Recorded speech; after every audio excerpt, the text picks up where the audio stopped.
Hi everyone, I hope you're doing well.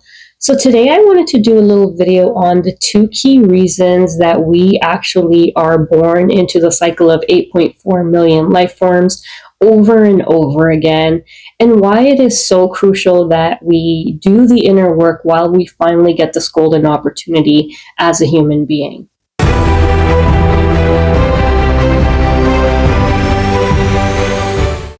Now, the first reason why we are born into life over and over again, and our soul goes from one life form to the next, is really the karma that we build for ourselves.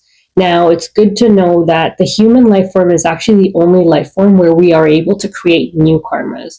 And every action that we take actually has a reaction that we are now accountable for.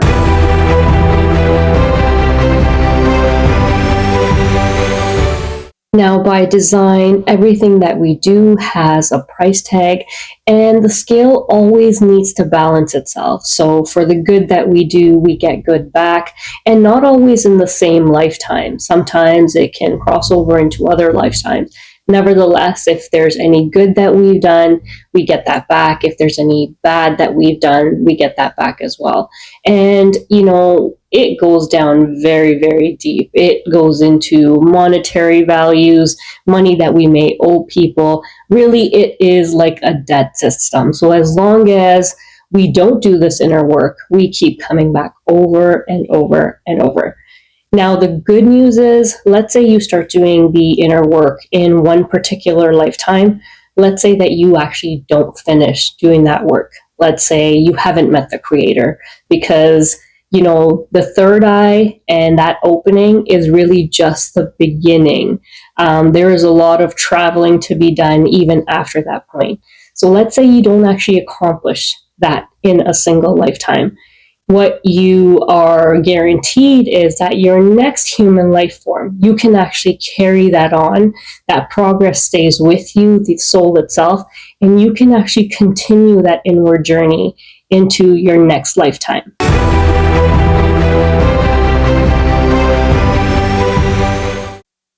This is actually why we see some souls being born early on in their ages, where they actually demonstrate that they have knowledge and wisdom that they've carried on from previous lifetimes.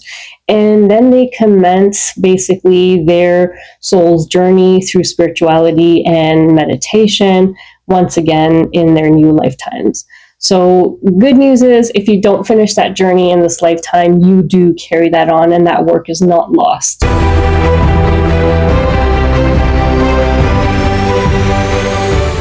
Now, the second biggest reason that we come back into being born again over and over is really our desires.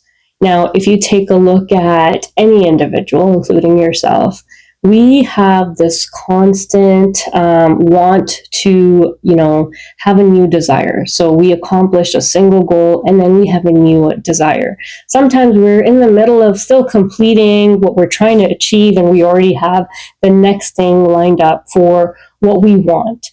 And so what ends up happening is, at the time of our death, there is a precise calculation that is done based on our karmas and our total desires, which helps to determine where we will be born next.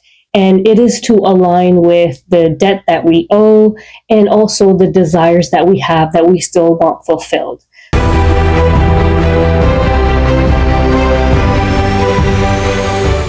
So just to give you an example, let's say that you are a mother in this lifetime that is unable to have children. And, that is a deep regret in your heart and something that you've longed for your entire lifetime. At the time of your death, if that is still an unfulfilled desire that you really wish to come true, your next lifetime may actually be determined based on that desire, and where you could possibly have multiple children. So just a little tiny example to give you a snapshot of what that may actually look like.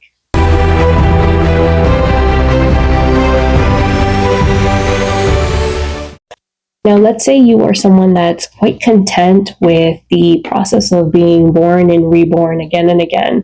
Then this is absolutely perfect for you, and you can carry on doing so. However, those that really come into spontaneous awakenings and wanting to know the real truth about themselves at the soul level, the creator, they're looking for that deeper understanding of how to be able to remove themselves from this cycle of birth and rebirth. And if that is you, really the path that you're on, trying to, meditate and doing this inner work, is to be able to meet the creator, which is above your mind and ego, because that's really where the origin of your desires really comes from. And so once the soul is able to actually rise above your mind and ego and do the further travel to meet the creator, the soul actually becomes completely free of past karmas, any new desires, and therefore doesn't actually have to be born again into any life form. So you actually become that eternal form that you are really meant to be. Thank you so much for listening. I really hope this was helpful. God bless.